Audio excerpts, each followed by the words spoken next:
এখনো শ্রীলঙ্কাতে খেলার আশায় আছে বাংলাদেশ, যদিও এমন কিছু তেমন সম্ভাবনা আর বাকি নেই। ফলে বিশ্বকাপে বাংলাদেশের খেলার আর তেমন কোনো সম্ভাবনাই নেই।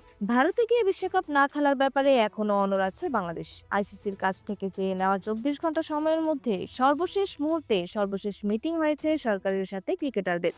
মিটিং শেষে ভারতে গিয়ে বিশ্বকাপ না খেলার সিদ্ধান্তের কথাই আবার জানানো হয়েছে। রাজধানীর একটি 5 তারকা হোটেলে যুব ও ক্রীড়া উপদেষ্টা ডক্টর আসিফ নজরুল, বিসিবি সভাপতি আমিনুল ইসলাম বুলবুল, বিসিবি ক্রিকেট অপারেশনসের চেয়ারম্যান নাজমুল আবেদিন ফাহিম, বিশ্বকাপ স্কোয়াডে থাকা 15 জন ক্রিকেটার এবং স্কোয়াডে না থাকা নাজমুল হোসেন শান্ত, হাসান মাহমুদ, মেহেদী হাসান মিরাজদের নিয়ে জরুরি মিটিং ডাকা হয়েছিল।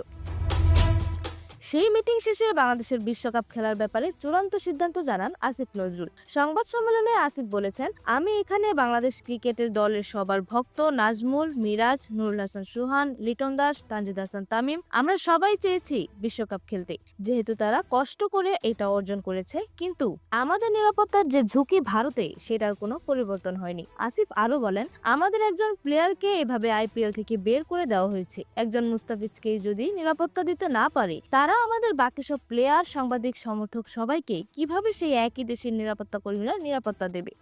আসিফ বলেছেন, যে দেশ আমাদের একজন প্লেয়ারকে নিরাপত্তা দিতে ব্যর্থ বা অনীহ হয়েছে, সেই দেশের পুলিশই আমাদের দলকে কিভাবে নিরাপত্তা দেবে?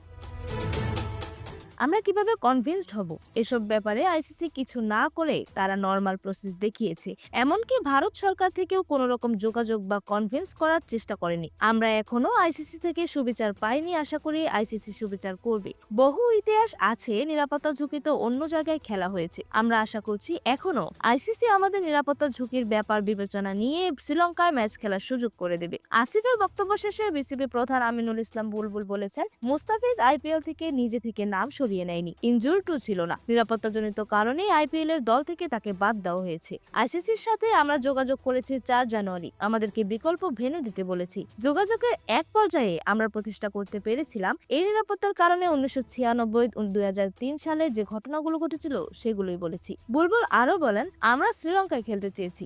আমরা আইসিসি কে আজকে কিভাবে বলার সুযোগ থাকে তা দেখছি। আমাদের মতো দেশকে যদি মিস করে, অনেক বড় ক্রিকেট প্রেমী দেশকে তারা মিস করবে। এমন জনবহুল ক্রিকেট প্রেমী দেশ না গেলে হোস্টদের জন্য ব্যর্থতা। আমরা হাল ছাড়ছি না, আমরা চেষ্টা চালিয়ে যাব। এবারের টি-20 বিশ্বকাপের যৌথ আয়োজক ভারত এবং শ্রীলঙ্কা। স্বাগতিক দেশ হওয়ায় শ্রীলঙ্কা এবং তাদের গ্রুপ বি এর সব ম্যাচ হবে শ্রীলঙ্কাতে। সাথে পাকিস্তান ভারতে যেতে না চাওয়ার কারণে পাকিস্তানের সব ম্যাচও হবে লঙ্কানদের ডেরায়। বাংলাদেশ নিজেদের ম্যাচের ভেন্যু পরিবর্তন বা গ্রুপ পরিবর্তন করতে চাইলেও আইসিসির সর্বশেষ সভায় ভোটাভুটিতে বাংলাদেশের প্রস্তাব টেকেনি। শ্রীলঙ্কাও নিজেদের গ্রুপে বাংলাদেশকে চায়নি শেষ মুহূর্তে, তাই আর তেমন কোনো বাস্তব আশা নেই। এবার হয়তো টি-20 বিশ্বকাপে খেলা হচ্ছে না বাংলাদেশে।